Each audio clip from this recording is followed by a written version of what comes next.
네, 교회박 형목입니다. 오늘 소개할 책은 홍성사에서 나온 C.S. 루이스의 스크루테이프의 편지입니다. C.S. 루이스는 그리스인뿐만 아니라 비그리스인에게도 잘 알려진 시인, 작가, 비평가, 영문학자이면서 20세기에 가장 영향력을 끼친 기독교 변증가이기도 합니다. 대표적인 저서로는 오늘 소개할 스크루테이프의 편지 외에 순전한 기독교, 고통의 문제 등이 있습니다. 나머지 두 책도 앞으로 소개하겠습니다. 또한 작가 이름은 모를지라도 작품 제목은 모르는 이 없는 나니아 연대기의 작가이기도 합니다. 이 책은 고차망마인 스크루테이프가 신참이자 자기 조카인 원우드에게 보내는 31통의 편지로 구성되어 있습니다.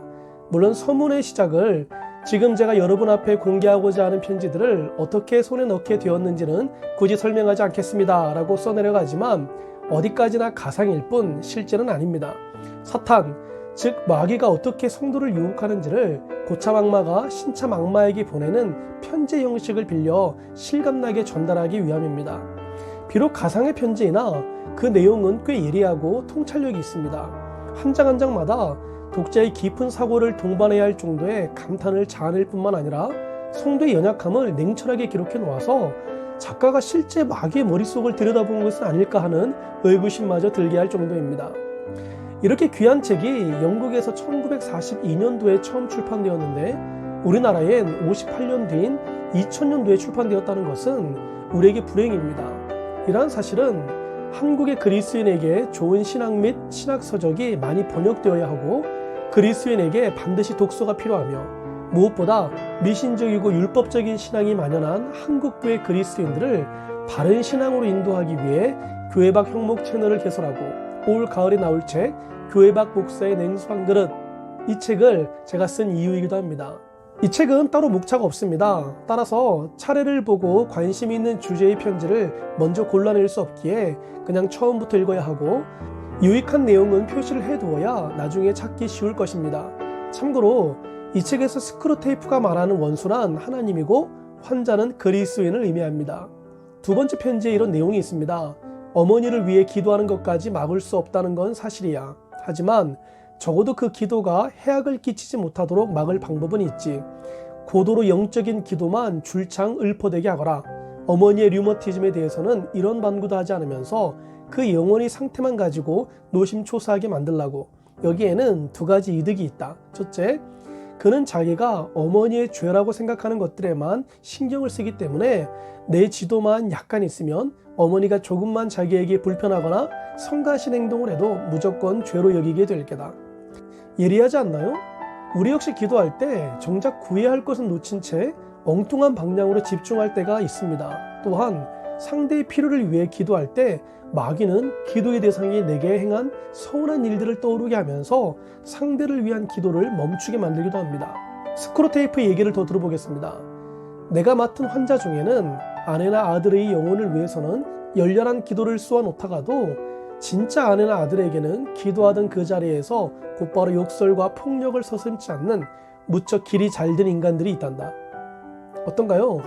온갖 미사역으로 기도는 하지만 정작 그의 삶은 유창한 기도하는 거리가 먼 사람들도 있습니다. 자칫 유창한 기도 그리고 성경의 어려운 용어를 사용한 것으로 영적인 기도라고 착각할 수 있지만 오히려 오랜 교회 생활로 내가 기독교화 된 것은 아닌지 스스로 돌아봐야 합니다. 네 번째 편지엔 이런 내용도 있는데요.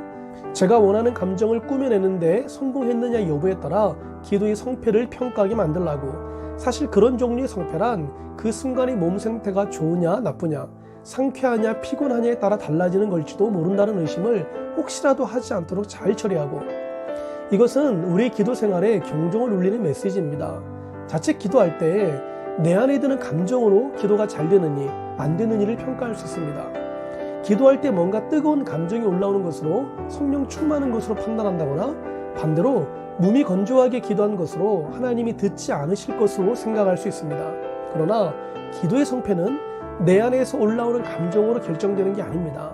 난 그저 기도할 뿐이고 응답은 하나님께 있을 뿐입니다. 여섯 번째 편지엔 이런 재미있는 내용도 있습니다. 원수가 인간의 마음에 접근하지 못하도록 바리케이트를 치기에 불안과 걱정만큼 효과적인 게 없다. 원수는 인간들이 현재 하는 일에 신경을 쓰기 바라지만 우리 임무는 장차 일어날 일을 끊임없이 생각하게 하는 것이지. 따라서 내 임무는 환자가 현재의 두려움이야말로 자신에게 주어진 십자가라는 생각을 절대 못하게 하는 한편 오로지 자신이 두려워하고 있는 미래의 일들에만 줄창 매달려 있도록 조처하는 거다. 아직 일어나지 않은 그 일들이야말로 제 십자가라고 믿게 만들거라. 어떤가요?